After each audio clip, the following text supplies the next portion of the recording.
Hi, ജന്മാഷ്ടമിയൊക്കെ അല്ലേ, നമുക്ക് കുറച്ച് മധുരം ഉണ്ടാക്കിയാലോ. അപ്പോൾ അതിന് വേണ്ടിയിട്ട് ഒരു പാനിലേക്ക് ഒരു 1.5 ടീസ്പൂൺ നെയ്യ് ചേർത്ത് കൊടുക്കുക. അതിലേക്ക് കുറച്ച് ബദാം കട്ട് ചെയ്തതും കൂടെ ചേർത്ത് ഒന്ന് ചെറുതായിട്ട് മൂപ്പിച്ചെടുക്കുക. നിങ്ങൾക്ക് ഇഷ്ടമുള്ള ഡ്രൈ ഫ്രൂട്ട് ചേർത്ത് കൊടുക്കാം.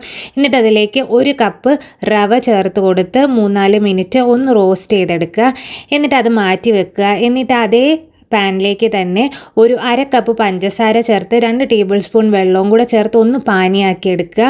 അതൊന്ന് തിളച്ച് വരുമ്പോഴത്തേനും അതിലേക്ക് ഒരു 1/2 കപ്പ് തേങ്ങ ചിരകിയതും കൂടെ ചേർത്ത് നന്നായിട്ട് ഇളക്കുക. ഫ്ലെയിം ഓഫ് ചെയ്തിട്ട് നമ്മുടെ റവ ചേർത്ത് കൊടുക്കുക. എന്നിട്ട് അത് നന്നായിട്ട് മിക്സ് ചെയ്യുക. ഇത് വേറൊരു പാത്രത്തിലേക്ക് മാറ്റുക. എന്നിട്ട് ചെറിയ ആ ഒരു ചൂടോട് കൂടി തന്നെ ഇത് ലഡു ആക്കി ഇങ്ങനെ ഉരുട്ടി എടുക്കുക. ഇനി വെള്ളമയം അല്ലെങ്കിൽ ഈർപ്പമയം കുറവാണെന്ന് കാണുവാണെങ്കിൽ കുറച്ച് പാലൊഴിച്ച് ഇത് നനച്ച് ഇങ്ങനെ ലഡു ആക്കി എടുത്താലും മതി. അങ്ങനെ നമ്മുടെ റവ ലഡു ഇവിടെ റെഡിയായി. അപ്പോൾ ഇന്ന് അത്രേ ഉള്ളൂ. ടാറ്റാ.